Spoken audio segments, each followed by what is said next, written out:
أعوذ بالله من الشيطان الرجيم بسم الله الرحمن الرحيم الحمد لله الذي هدانا لهذا وما كنا لنهتدي لولا أن هدانا الله لقد جاء رسول ربنا بالحق الصلاة والسلام على أشرف الأنبياء والمرسلين سيدنا وسيد الثقلين جد الحسن والحسين أبي القاسم محمد اللهم صل على محمد وآل محمد وأهل بيته الطيبين الطاهرين ولعنة الله على أعدائهم من العام إلى قيام يوم الدين. أما بعد فقد قال الله تبارك وتعالى في محكم كتابه الكريم وأصدق الحق بسم الله الرحمن الرحيم إنما يريد الله ليذهب عنكم الرجس أهل البيت ويطهركم تطهيرا.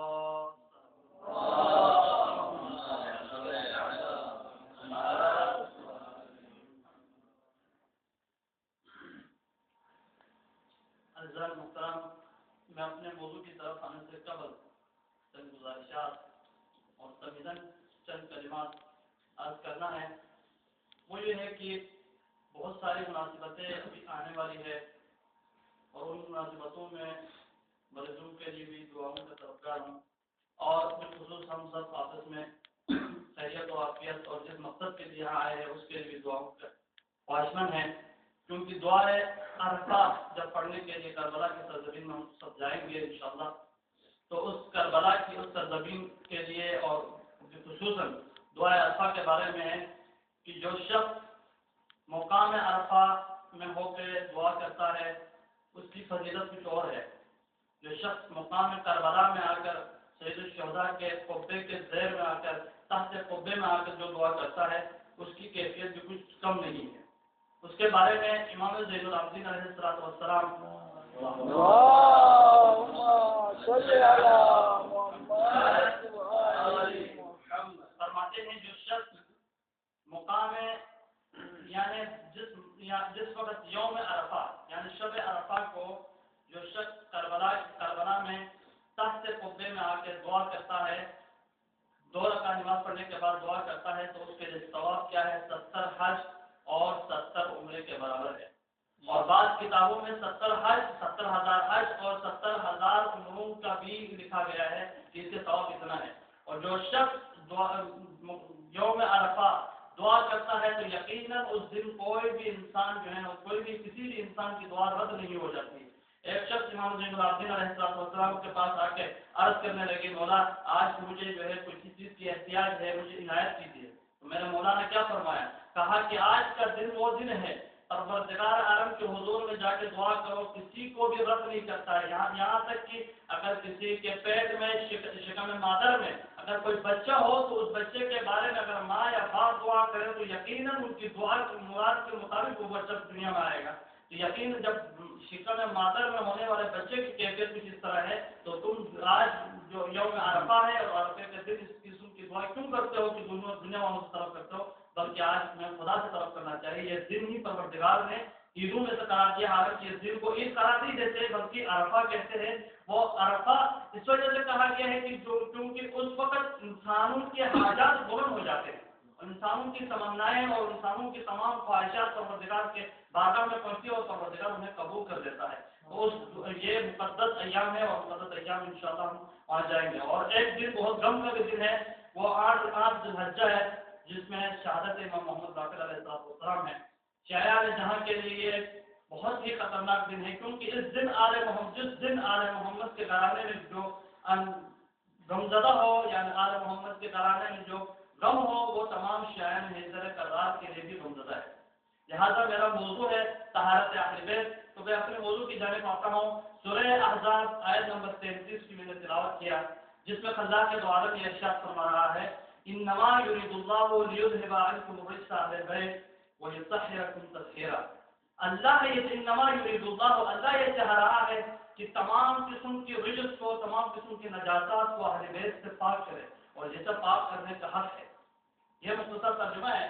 اور اس میں چند کلمات استعمال ہوئے ہیں، ان کلمات کی وضاحت کر کے میں اپنے ذہنوں کو تمام کروں گا۔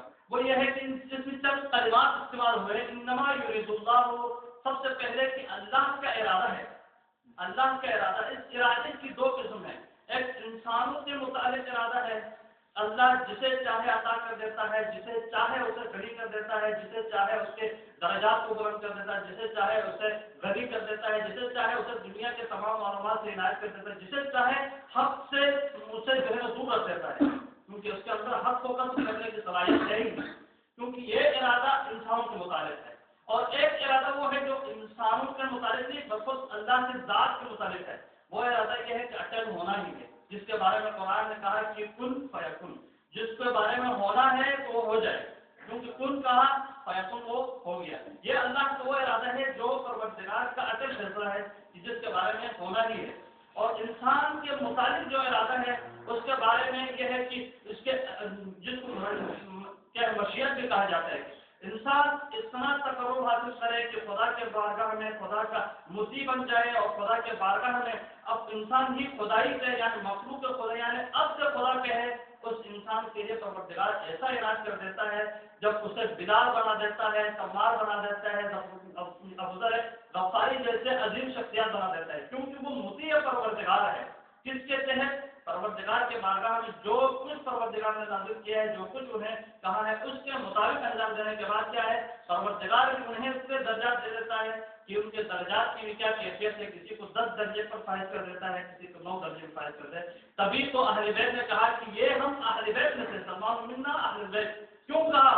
ان کے اندر اطاعت کی ایسی کچھ تھی کہ اہل بیت کے درجے تک وہ پہنچا، حالانکہ وہ معصوم نہیں تھے، بس معصوم کا یہ فرمان ہے کہ سلمان ہم اہل بیت میں سے ہیں، ان کے درجہ ہی ایسا ہوگا کہ یہ مشیت پروردگار میں وہ اس نے اپنے آپ کو ڈبویا کہ پروردگار کے مخلوق کے بہترین افراد نے کہا کہ یہ ہم اہل بیت میں سے ہیں، اور درجہ اہل بیت حاصل کیا انہوں نے، کیوں؟ مجھے پروردگار ہو۔ اور اس کے بعد ایک لفظ استعمال ہوا اہل بیت، اور اہل بیت کے دو معنی کیا ہے، قرآن مجید میں بھی آیا ہے کہ اس گھر کو پاک رکھو اور صاف رکھو، ہم نے یعنی حضرت ابراہیم اور حضرت اسماعیل کے حکم ہوا کہ اس گھر کو پاک رکھو اور صاف رکھو، اور اس میں بھی یعنی بیت استعمال ہوا ہے۔ اہل بیت سے دو مراد ہیں کہ یا تو خدا کا گھر ہے یا نبی کا گھر ہے، جو نبی کا گھر ہوگا وہی خدا کا گھر ہوگا، جو خدا کا گھر ہوگا وہی نبی کا گھر ہوگا۔ اب اس گھر کی کیفیت کچھ اس طرح ہے، اگر تاریخ مکہ اگر آپ پڑھیں تو گھر کی کیفیت بھی کچھ اس طرح کا ہے کہ پروردگار نے جب حکم دیا نبی کو کہ جو بھی اطراف میں جو خانہ کعبے کی طرف، مسجد الحرام کی طرف دروازے کھلتے ہیں، ان سب دروازوں کو بند کر دیا جائے سوائے ایک دروازے کے، وہ حضرت فاطمہ زہرا سلام اللہ علیہا اور مولا کائنات کا گھر تھا، جس دروازے کے بارے میں حکم ہوا کہ اس کو کھول کے رکھا جائے، باقی تمام دروازوں کو بند کر دیا جائے۔ کیوں؟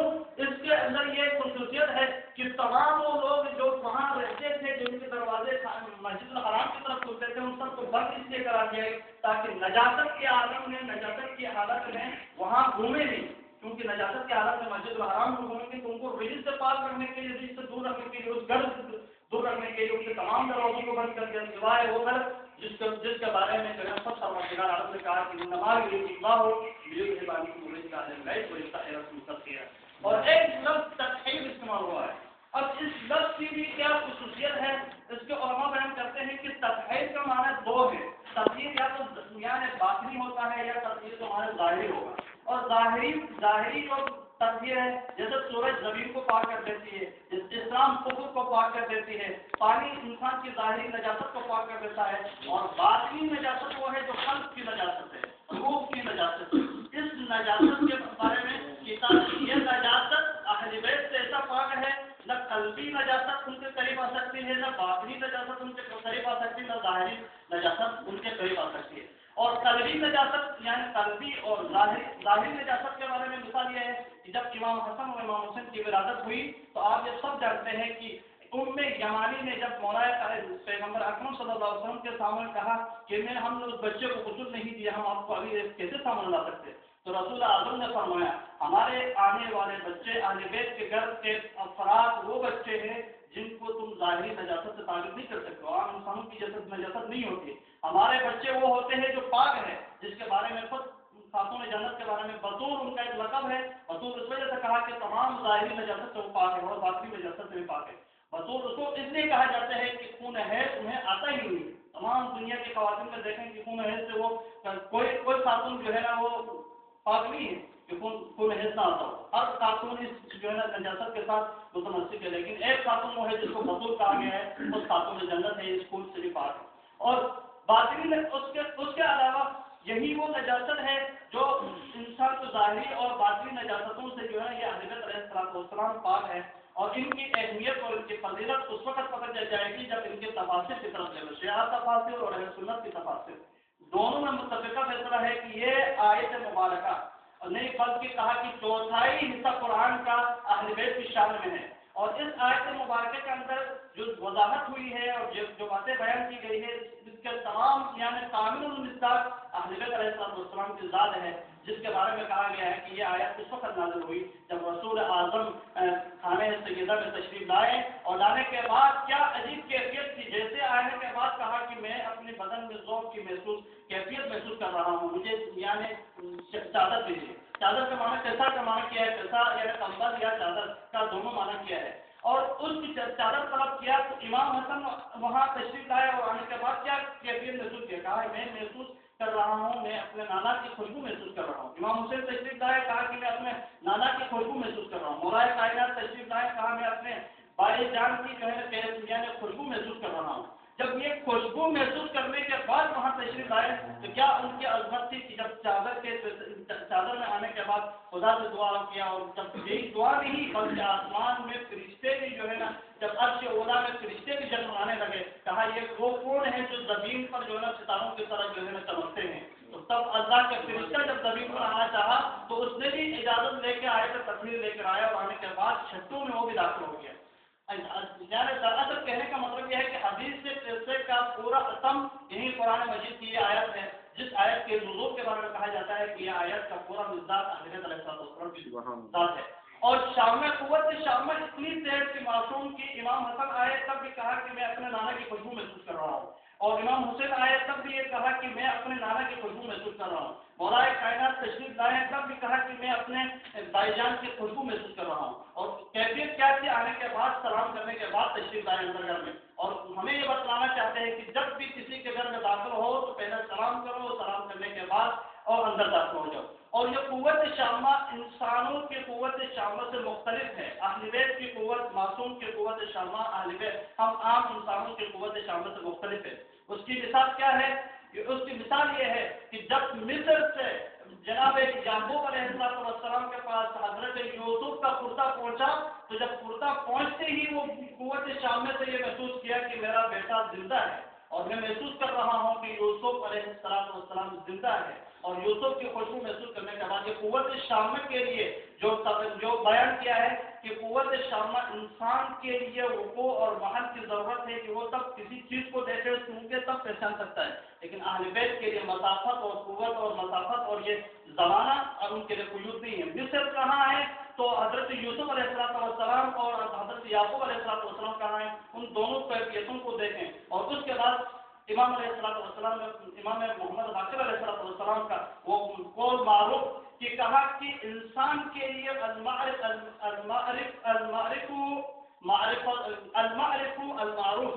یا المعروف کہا کہ انسان کی معرفت اس کے قدر و قیمت کے حساب سے ہوتی ہے. جتنا وہ اللہ کے قریب ہوگا اتنا ہی اس کو اجر دیا جائے گا, جتنا ہی وہ کسی چیز پہ محنت کرے گا اس کا ہی اتنا ہی اجر ملے گا. اور اس کے بارے میں جب اہل بیت علیہ السلام کے پاس آنے والوں نے امام محمد باقر علیہ السلام کے پاس ایک شخص آیا, میں کیونکہ یہ روایت اس لیے بیان کر رہا ہوں کہ امام محمد باقر علیہ السلام کے 8 ذوالحجہ کو یوم شہادت ہے. اور امام علیہ السلام کے سامنے آنے کے بعد کہا مولا میں آپ کا چاہنے والا ہوں, میں محب اہل بیت ہوں, اور میں یہ چاہ رہا ہوں کہ میرا والد جو ہے وہ اہل بیت کے دشمنوں میں سے گزرا ہے, تو کیونکہ اہل بیت کے دشمنوں میں سے تھے اس لیے میں اہل بیت کے چاہنے والا تھا, مجھے اپنے مال سے محروم رکھا ہے. اس نے کہاں پورا مال چھپایا ہے مجھے نہیں پتا, آج وہ دنیا میں نہیں ہے, کوئی اس کے بارے میں آپ کوئی میرے لیے کوئی رہنمائی کر سکتے ہیں. جب امام کے سامنے آ کے اس نے عرض کیا تو مولا نے کیا عجیب جملہ فرمایا, کہا آپ اپنے باپ سے ملنا چاہتے ہو, وہ حیران ہو گیا، کہا میرا باپ تو مر گیا ہے اور میں مل کے دے سکتا ہوں. کہا آپ ملنا چاہتے ہو تو میں آپ کو ایک لفافہ دیتا ہوں، لکھ کے دے دیتا ہوں. اس لفافے کو لے کر جنت البقیع میں جانا اور جنت البقیع میں جانے کے بعد 3 مرتبہ آواز دینا. یعنی اس کا جو الفاظ ہے وہ الفاظ کس طرح ہے؟ 3 مرتبہ آواز کے اندر یعنی درجات کہنا 3 مرتبہ، اور 3 مرتبہ کہنے کے بعد ایک شخص ظاہر ہوگا اور اس شخص کو یہ کہہ کے دینا کہ مجھے اپنے باپ سے ملاقات کرنا ہے. اس شخص کو جب یہ دے دو گے لفافہ تو وہ شخص تمہیں اپنا باپ کو لے کر آئے گا اور تمہارے باپ سے ملاقات ہو جائے گی. تم وہ خزانہ کہاں رکھا ہے اس کے بارے میں پتہ چل جائے گا. وہ شخص گیا لفافہ لے کے جنت البقیع میں، اور جنت البقیع میں جانے کے بعد 3 مرتبہ آواز دیا. اور یہ روایت علامہ مجلسی نے بہار الانوار میں نقل کیا ہے، اور جلد نمبر 7 صفحہ نمبر 33 میں. اور کہا کہ جب وہ شخص وہاں جنت البقیع میں گیا اور جنت البقیع میں جانے کے بعد آواز دیا، آواز دینے کے بعد ایک شخص ظاہر ہوا، اور ظاہر ہونے کے بعد کہا آپ کو کس سے ملنا ہے؟ اور جب جیسے ہی لفافہ دیا کہا مجھے یہ میرے باپ سے ملنا ہے، یہ آپ کو لفافہ میں نے امام کی جانب سے لے کر آیا. تو وہ شخص چلے گیا اور اس کے باپ کو لے کر آیا. کیفیت کیا تھی؟ وہ کہتا ہے کہ میرا باپ دنیا میں بہت خوبصورت تھا، لیکن جب لے کر سامنے لے کر آیا تو بہت سارا ہو چکا تھا، اس سے شکل بگڑ گیا تھا. لیکن کہا یہ کیا کیفیت ہے؟ کہا بابا جان میں آپ سے یہ پوچھنا چاہتا ہوں کہ وہ خزانہ جو دنیا میں آپ بہت بانداز ہے وہ کہاں چھپایا؟ میں اس کے بارے میں پوچھنا چاہتا ہوں. تو کہا ایک نخل کی درخت ہے، جو درخت ہے جو اس کا اپنے باغ کے اندر اسی باغ کے جو ہے نا اسی درخت کے جو ہے جڑوں میں نے چھپایا ہے. اس کو نکالو، اور نکالنے کے بعد وہاں 1 لاکھ دینار ہے، اور 1 لاکھ دینار میں سے 50,000 امام محمد باقر علیہ السلام کو دینا ہے. اب پتہ چلا کہ دنیا سے جانے کے بعد اہل بیت کی معرفت اسے ملا ہے، اور دنیا سے جانے کے بعد پتہ چلا کہ اہل بیت کا مقام کیا ہے. اب وہ دینا چاہتے ہیں کہ اہل بیت مرتبہ ہو. دنیا میں جب تک تھے اہل بیت کے وقار اور اہل بیت کے احترام اور اہل بیت کی منزلت سے وہ ناواقف تھے. دنیا سے جانے کے بعد کہا کہ یہ 50,000 ان کو دے دے اور باقی آپ استعمال کریں. اور شخص کہتا ہے کہ میں نے اپنے باپ کی کیفیت دیکھ کے مجھے تعجب ہوا، اور تعجب ہونے کے بعد میں امام علیہ السلام کے پاس آیا اور امام سے آنے کے بعد عرض کیا کہ میرے باپ کی یہ کیفیت کیوں ہوا؟ تو کہا تمہارے باپ کے گناہ کچھ اس طرح سے کہ جب تک اہل بیت کی طہارت ان میں شامل نہ ہو، اہل بیت کی محبت ان میں شامل نہ ہو، اس وقت تک یہ ظاہری خوبصورتی اور ظاہری شکل و شباہت دوبارہ پلٹ نہیں آ سکتی. تو اس سے بھی زیادہ وہ ہو جاتا ہے کیونکہ آپ ان کے محب ہے، اہل بیت کے محب ہے. تمہاری دعاؤں کی وجہ سے وہ شکل ابھی انسانی شکل میں اس انسانی شکل سے بھی بگڑ سکتا ہے. یہ کیفیت ہے طہارت اہل بیت علیہ السلام سے محرومی کا. یہ کیفیت ہے ان لوگوں کا جو اہل بیت علیہ السلام کے وقار سے دور ہونے کا. محسن قرافی کیا عجیب جملہ فرماتے ہیں کہ قرآن کے مطالب اور قرآن کے جملے کہ جب تک سمجھنا ہو تو ان کے صرف ظاہری مطلب اور ظاہری بات کو سمجھنے تک کے حد نہیں ہے، بلکہ قرآن کے سمجھنے کے انہوں نے 4 چیزیں بیان کیا. کہا جو انسان قرآن کی پبلسٹی یعنی قرآن کو چھاپ دیتا ہے دنیا میں، اس کا ثواب ایک الگ ہے، اور جو انسان قرآن کے مفاہیم کو دنیا تک پہنچاتا ہے اس کا مطلب یہ الگ ہے. جو انسان قرآن کو خوبصورتی کے ساتھ دنیا میں پیش کرتا ہے کہ قرآن کو کبھی اس طرح لکھتا ہے، کبھی اس طرح لکھتا ہے، کبھی انداز سے شروع کرتا ہے، کبھی الف سے شروع کرتا ہے، پورا قرآن اس طرح کا قرآن آیا. کہا اس کی بھی خوبصورتی جب اتنا قرآن کلام کو پیش کرتا ہے اس کا بھی ایک ثواب ہے. لیکن قرآن کو اصل جو منبع قرآن، مطالب قرآن اور الہی پیغام کا جو مطلب ہے، ہر آیت کو سمجھ کر ہر آیت پر عمل کیا جائے، اس کا اجر و ثواب سب سے زیادہ ہے. ان کی 2 مثالیں دیا. کہا دنیا میں ایسے بھی لوگ گزرے ہیں.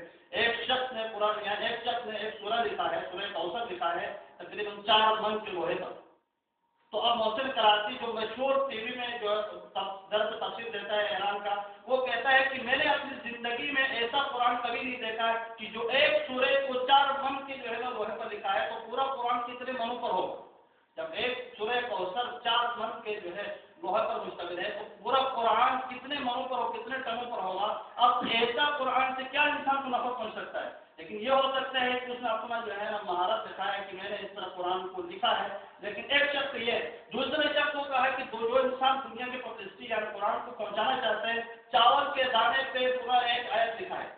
تو ایک آیت کو قرآن مجید کی جو ہے نا قرآن مجید کی ایک آیت کو چاول کے دانے سے لکھے گئے. تو کیا وہ لوگ اس قرآن کے اس چھوٹے سے دانے کو تو ہمیشہ کے لیے کسی جگہ میں محفوظ تو رکھ سکتے ہیں، لیکن اس آیت کو نکل کے سمجھنا اور اس آیت کو پڑھ تو نہیں سکتے. اس کے لیے مخصوص خوردبین ضرورت ہوتے ہیں تاکہ اس مطالب کو سمجھے کہ اس میں اعراب کس طرف جائے. تو کہا کہ جو قرآن اس قسم کو چھاپتے ہیں، اس قسم کو کرتے ہیں، منفعت انسان نہیں ہے بلکہ منفعت وہ ہے جو انسان کو مصالح کو سمجھائے اور الفاظ کو سمجھائے اور اس میں کہنا کیا چاہتا ہے. یہ ہے انسان کے لیے الہی پیغام کا سب سے بہترین ذریعہ جس کے لیے پروردگار عالم نے اپنے نبیوں کو بھیجا ہے تاکہ اسلام کو ہر افراد کے درمیان اور ہر فرد کے درمیان میں پہنچا دیا جائے. میرا موضوع اس پر اختتام ہوا. میں نے اس سے قبل کیونکہ امام جواد علیہ السلام کی شہادت گزری ہے اور آنے والے ایام امام محمد باقر علیہ السلام کے غم کا ایام ہے. کوشش کیجیے یہاں سے جانے سے پہلے کربلا جانے سے پہلے امام کی زندگی کا مطالعہ کیجیے اور وہاں جانے کے بعد دعا عرفات اور ان تمام چیزوں میں مشغول ہو کر سب کے لیے دعا کریں. لیکن کیا امام زین العابدین علیہ السلام نے اپنے اس بیٹے کو سرزمین کربلا میں اس لیے لے کر آئے تھے کہ تمام وہ منظر دیکھے جس کے بارے میں پیغمبر اکرم نے اپنے کسی صحابی کو کہا تھا، جابر بن عبداللہ انصاری کو، تمہیں